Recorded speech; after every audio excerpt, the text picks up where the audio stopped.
welcome everyone. My name is Jeff Roberts. I'm a staff writer at Fortune Magazine, and today I have the pleasure of interviewing Jim Whitehurst, the president of IBM. Thanks for joining us, Jim. Hey, great to be here, Jeff. Thanks for having me. Yeah, just to open, Jim, I'd like to hear a little bit about your role. You ascended to become president of IBM earlier this spring. So what exactly is your job, or what are you doing at IBM right now? So before this, I was CEO of Red Hat, obviously an acquisition that IBM did. And so in my new role as president, I am directly responsible for the software portfolio. So everything we're doing around all of our software assets, as well as corporate strategy. And the logic for bringing those together is as enterprises are really thinking about how technology is going to drive competitive advantage, us as a company, for IBM to be able to marshal all the resources of IBM to look forward and help enterprises innovate, we thought was an important role. And so again, bringing strategy with our software portfolio just made sense to help us do that and think out 5 years to the problems that enterprises have and will have, and make sure that we're there to help address them. Great. Well, I opened with an easy question for you, but I'm going to follow up with a hard one. In speaking with people before this interview, I asked, what should I ask Jim?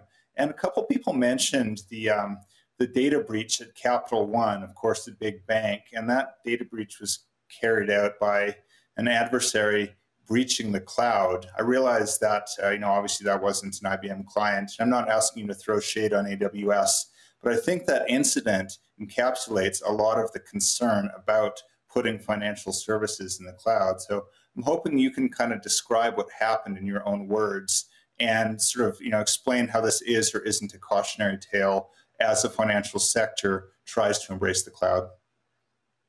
Yeah, look, so I think that breach, like most other breaches, is not, I'll use the analogy, it's not a foreign state actor coming in through the skylights, right? Most breaches are actually somebody checking the, metaphorical millions of windows that you have to see which one's unlocked and kind of come in that way. And, the Capital One breach, I'm not, obviously an expert in that. It wasn't our cloud, but it was just, you have a whole bunch of proliferation of environments.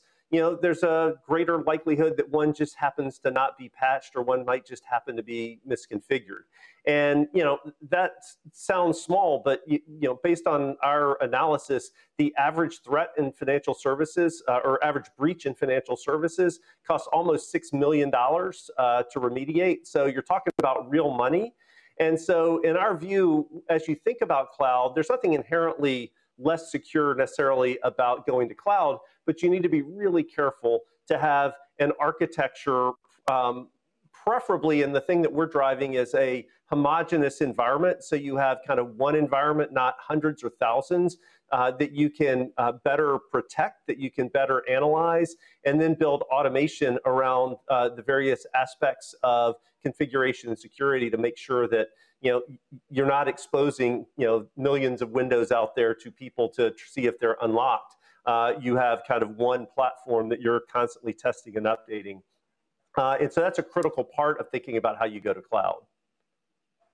And how do you do that exactly, though? Because often you speak to the enterprises, they will tell you off the record, look, the customer screwed up. Why didn't they update their software? Why didn't they secure the machine? But then a growing number of people are saying, hey, is that really reasonable? That's very difficult. You make one mistake and it costs you, tens of millions of dollars. So, who should the onus be on? On the customers to tighten up and hire better IT people?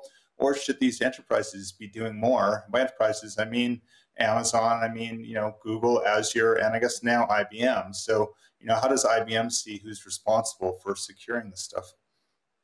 So I think there are a couple aspects around that. And the answer is yes, yes, and yes. We all need to make sure that we're doing more to protect our clients. And our clients need to do it, we need to do it, and the other providers need to do it. Now, IBM's approach is severalfold. One is we are advocates of a common platform, and that platform can run across multiple cloud providers. But we have a platform called Red Hat OpenShift that runs on IBM's cloud, it runs on premise, it runs on Amazon, Google, Azure. And with that one cloud constantly updated, you don't have this proliferation of environments that just leads to more risk of attack. So we're a big believer in having one common environment, even if you decide to run that across multiple clouds, because that helps you with security. Now then specifically for IBM, we're actually have built an FSS cloud that has compliance and security more deeply embedded and built in, that includes pervasive encryption. So it's multiple levels of security associated with the problem, but you still need the end application as well. To be built with security in mind. And then we have a whole set of automation tools and AI to identify potential risks and make sure that, that they're with automation identified and remediated quickly. So it's multiple layers around security. And I do think it's one of the things that distinguishes IBM, not only our cloud, but even if you're using another cloud, by using a common platform that has all the benefits of our expertise around security and automation, can help our clients with that extra level of safety and security that are certainly going to be required in financial services. Yeah, I want to go a little deeper on the automation, because in speaking to some of my colleagues who cover AI full time, they're like, beware of the buzzwords is one of those things everyone says, the dreaded machine learning, AI. But like, what is sort of the state of the tech right now? And I pretend, I won't pretend I'm up to date on this, but you certainly are. So where are we with turning to AI and machine learning as a sort of security device and ensuring everything's patched? What's the state of the art on that right now? Oh, well, it continues to develop and develop quickly. But I do feel like we've made tremendous progress in the last couple of years being able to use AI to identify when anomalies are happening in your environment. And whether that is for security or whether that is for compliance or whether that's just for simply running a more effective operation, we have an offering, AI Ops, which is about AI operations. And those engines get better and better all the time. Now, that's a little bit separate from what I would say AI more broadly in financial services. And I do think one of the issues you see with AI in financial services is most of the machine learning models that you were talking about can't be used for much of financial services because of the regulatory environment in most of the world.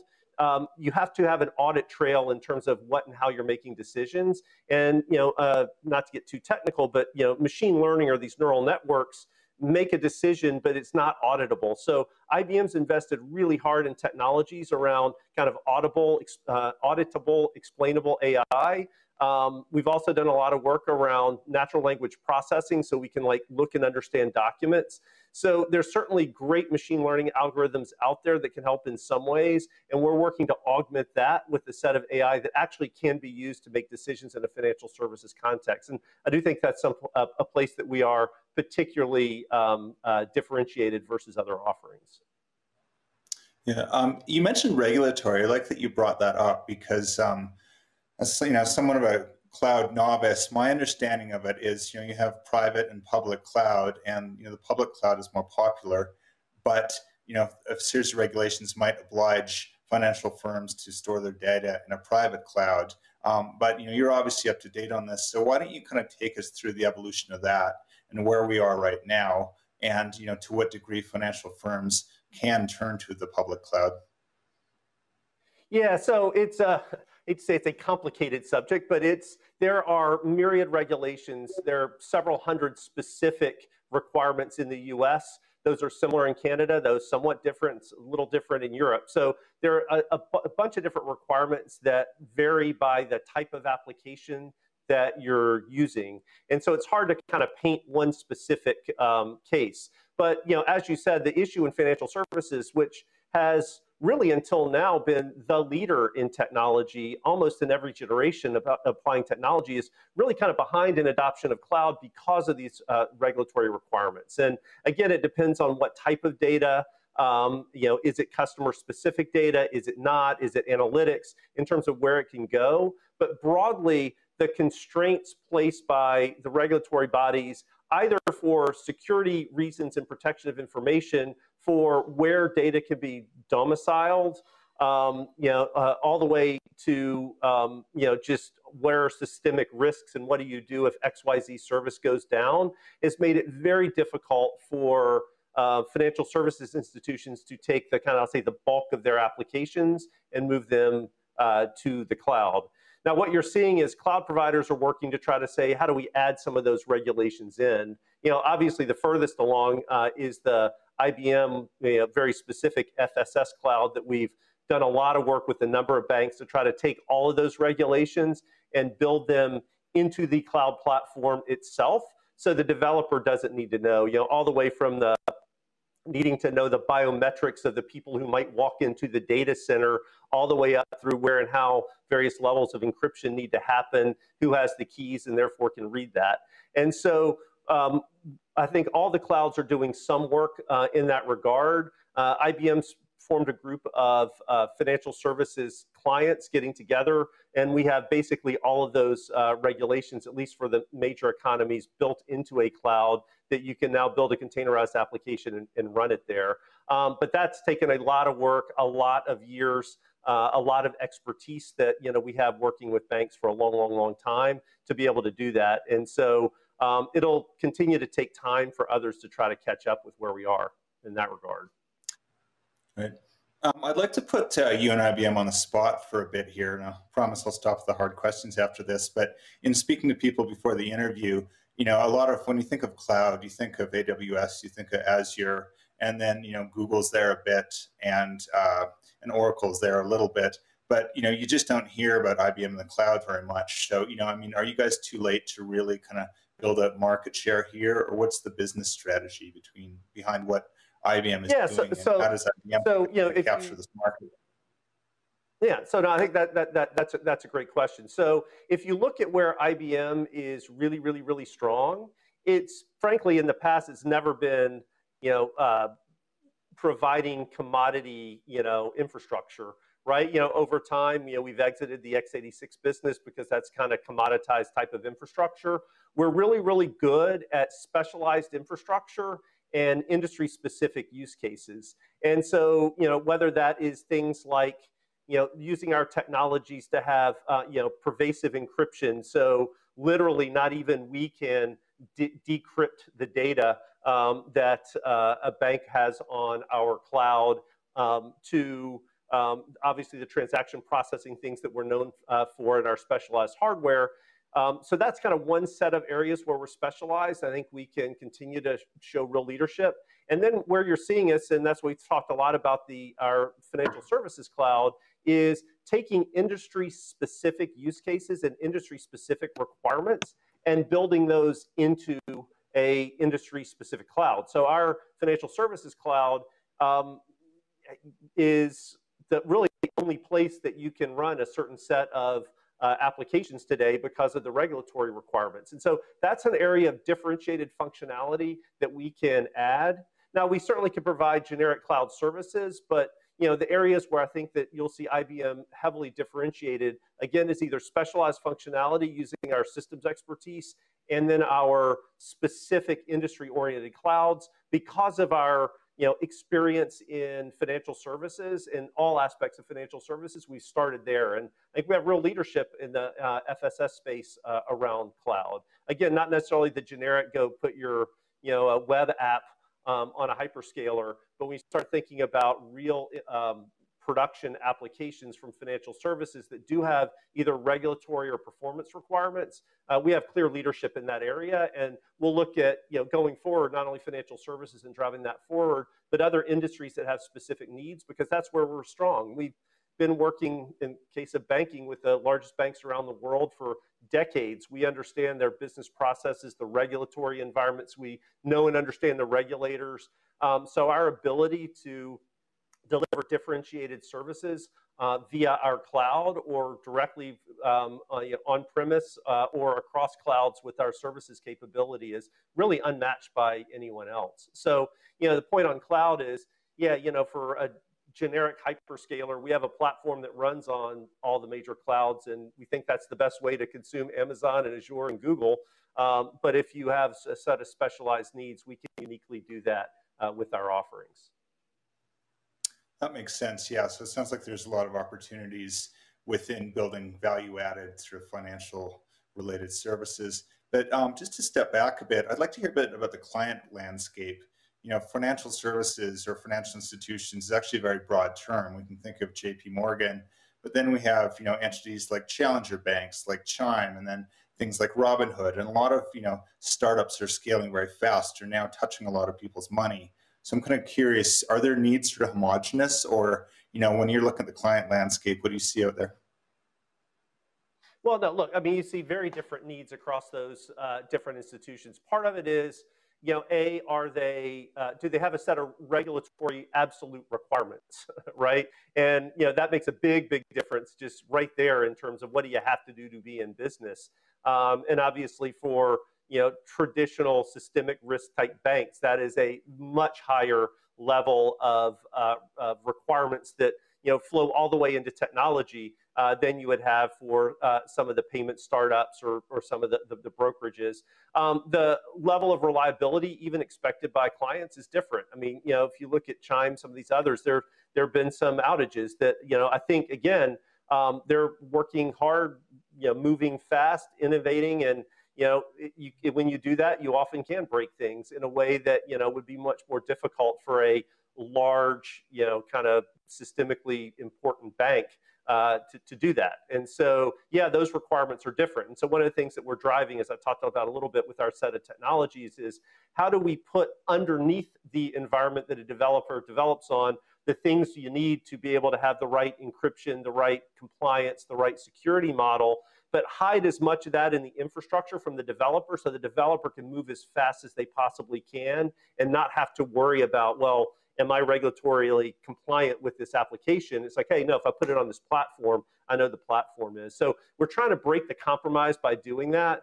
But that's a very different set of needs, again, for people, again, either for performance reasons or for global scale or for regulatory compliance reasons. Just requires a whole different set of technology in their data centers. And again, this is where we got to break the compromise is you got to be able to move fast while still having that level of reliability and compliance and security. And that's why we're, as I said before, with our cloud offering, that's what we're trying to do. We can give you a pure, Kubernetes, DevOps developer experience with all the goodies and the tools.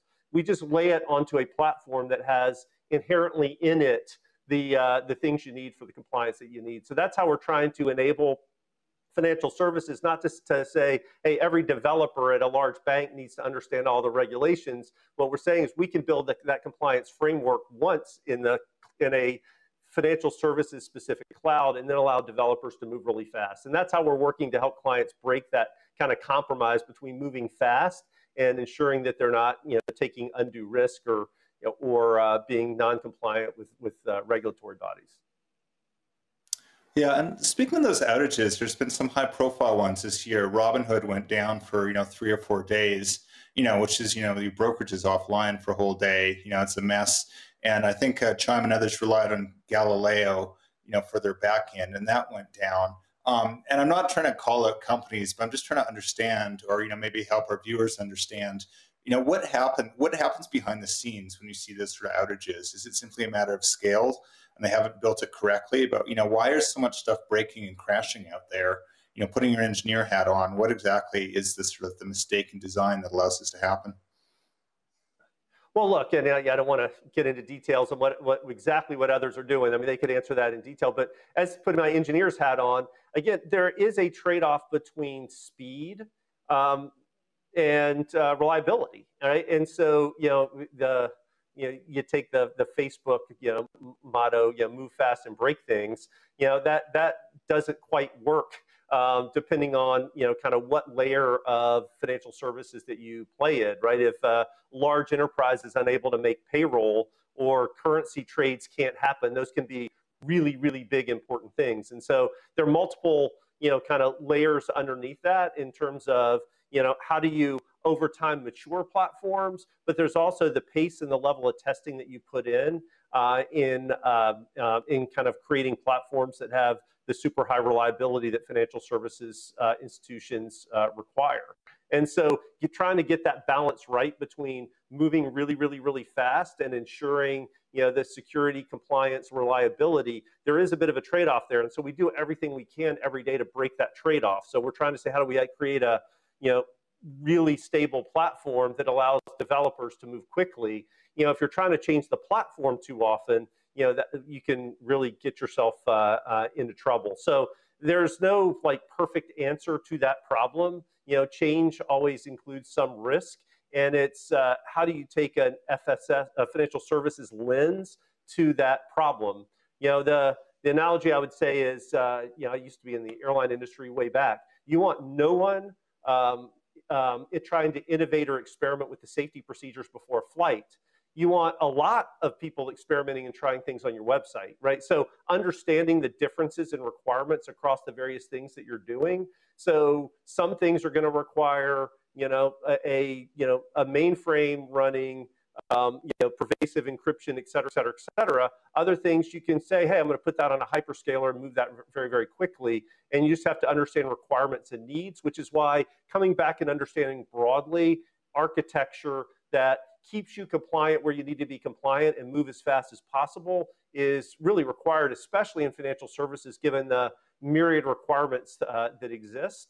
And there isn't a simple kind of one infrastructure that works across all of that, which is, again, why we have a whole set of services on premise. We have our own cloud. We have an abstraction layer that cuts across other clouds. So we can try to help financial services clients kind of span the boundary of those different models in terms of the relative need for reliability, security, compliance, versus areas where you can move kind of faster. So we try to, again, break the compromise between the two, but there's some of that compromise exists, and so we try to create multiple environments to do that. And I think what you're seeing, especially with some of the newer startup kind of models, is they're on a traditional scale-out infrastructure, and again, I think they're doing their best to keep the services up as much as they can, and I think they generally do a good job, but it's just hard to move that fast and scale that fast without having some cracks appear that you have to deal with and learn from and get better. And again, depending on the application, there's some things that's okay, and you learn your lesson and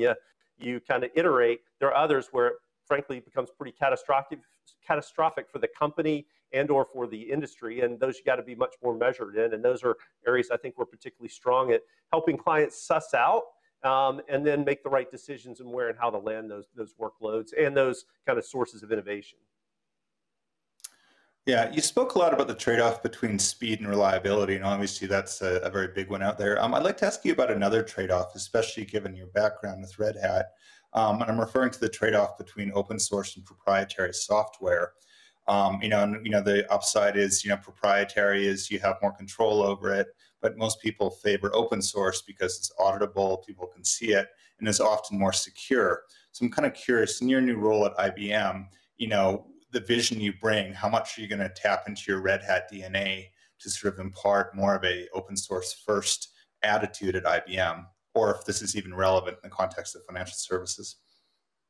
Oh, no, I think it's exactly relevant. And I think it's one of the real powers that we can bring as IBM by owning Red Hat, which is we have the most proven model, the most durable model for taking open source and delivering it in a safe, secure, reliable way. At Red Hat, financial services is the largest sector at Red Hat because banks are early adopters and understand the power of open source and how it moves quickly and how it is so secure and so reliable. What we can do at IBM is augment that. So the simple way I would say that is, if a technology problem is relevant to a Web 2.0 company, so if it's relevant to Twitter or Facebook, there's probably a really good open source project out there. And either via Red Hat or using some of Red Hat's DNA and IBM, we will deliver those to our clients in a secure, reliable, performant way. And that's something that Red Hat's done for years, IBM's done some of, and together we can do best. There are then areas that are not relevant necessarily or as relevant to a financial service or to a Web 2.0 company. And I'll come back to take AI for just a minute. So so many of the machine learning algorithms that we use and a lot of financial services firms use to look for security holes or to look for anti-money laundering, those are phenomenal engines. They were originally designed to, I don't want to overly reduce it, but to identify cat pictures on Facebook or to be able to help Alexa be able to discern what someone's saying. And those are models that you train over time. They learn and they spit out an answer, and they're great. And we provide a ton of those in our solutions. But again, if you're going to make a loan to someone, those are not auditable. You can't say exactly why the machine made that decision in a machine learning algorithm. So we've invested in technology that is auditable, that's explainable, that literally can measure bias in the algorithms. Those are not things that are relevant to Web 2.0, so there aren't open source projects to do that. So we've invested our own IP in that, and we've developed that, which in combination with the machine learning algorithms for some use cases, and this symbolic AI that's explainable and auditable for others, is really the best of all worlds. Same with what we're doing with automation around AI. So another just example is most Web 2.0 companies developed in an era when we knew you wanted the data separate from the applications. So they have really good data that's separate from all these applications that are generating it. Most financial services institutions, most large enterprises built their original operating systems that really run their businesses back in a time when the data was tied to the application. So they're all trying to rip that out now. And when you do it, you got to transform it, you have to clean it, you have to organize it.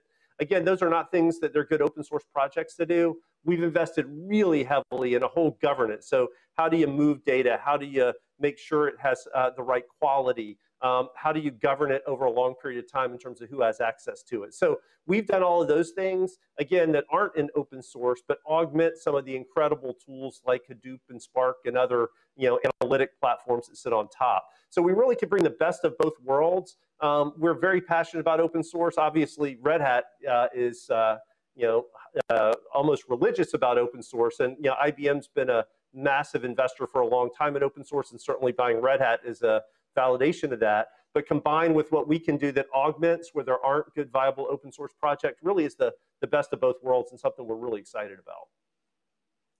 Yeah, and Jim, we just have a few minutes left, but I'd like to hear a bit about the future of IBM, because in talking to people, the company still, garners a lot of respect. You guys have great scientists. I've been up to Armonk, and it's a treat to speak with how many smart people you have there. Yet the reality is, the revenue is not growing, and IBM has a reputation of the marketing first company, but with sort of like a new, shift at the top, including your role, what are we going to see from IBM in the next 5 years? Is there a change in culture and strategy? Take us into the future a bit. Yeah, look, well, I think you will see a faster pace of innovation. It's something that I know Arvind's passionate about, I'm passionate about. Arvind comes from a technology background. He ran research for a long time.